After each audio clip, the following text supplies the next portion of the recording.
There's a type of person psychologists call dangerous. Not because they hurt anyone, but because they cannot be controlled. They've built something most people never develop, a mind no one else can manipulate.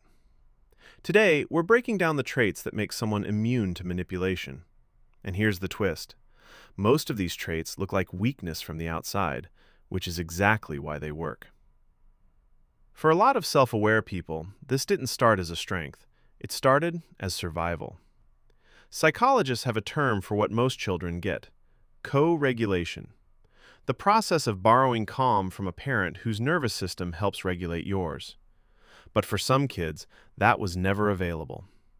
When no one came to help put the pieces back together, the body adapted and learned to settle itself alone. This creates a solo operating system, an internal source of calm that most people never develop because they never had to. The first trait is that self-aware people read emotional subtext like a language everyone else forgot they were speaking. Because many of them had to manage the emotional states of others just to stay safe as children, their mirror neuron system developed at high resolution. They don't just hear your words, they register the forced smile, the micro-tension in your voice, and the thing you're not saying. You cannot hide from a person who spent their whole life studying the shadows. The next trait is the one that makes manipulative people panic: selective detachment.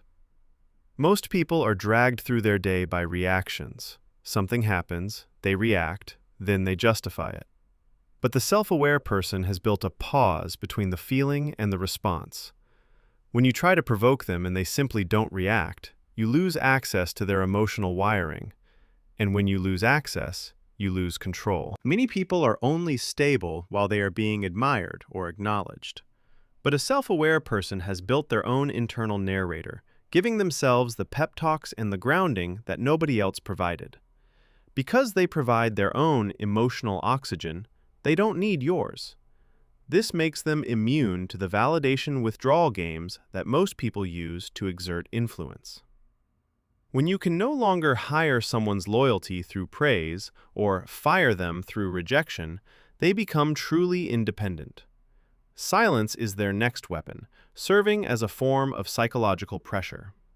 While others rush to fill the void with words, explaining, defending, or justifying, the self-aware person stays composed in the quiet. This forces the other person into a conversation with their own mind. Manipulative people fear this silence because it removes their feedback loop, forcing their hidden motives to rise to the surface. The trait manipulators fear most is often mistaken for weakness: emotional courage. We're taught that crying means you're falling apart, but psychology suggests people who cry easily often have higher emotional intelligence. They're not breaking down, they're regulating. Tears are a biochemical release valve that expels stress hormones like cortisol. This transparency is dangerous because they haven't armored over. They are still permeable to the truth and can feel the difference between real and fake at a level most people have numbed out. Most of us live inside a mental loop. Is this thought true? Am I really the problem? The self-aware person has upgraded that loop to a more dangerous question: is this thought helpful?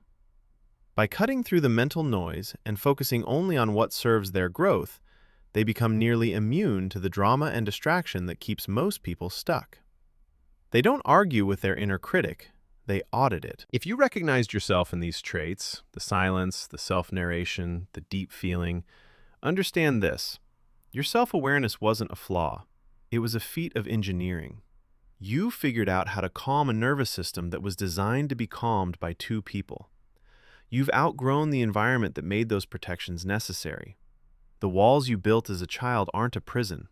They're proof of what you were capable of before anyone taught you how. You are dangerous not because you're cold, but because you are whole. And a whole person is the only kind of person the world cannot own. If this resonated, consider subscribing. We decode the patterns most people never stop to notice. Take care of yourself, and we'll see you in the next one.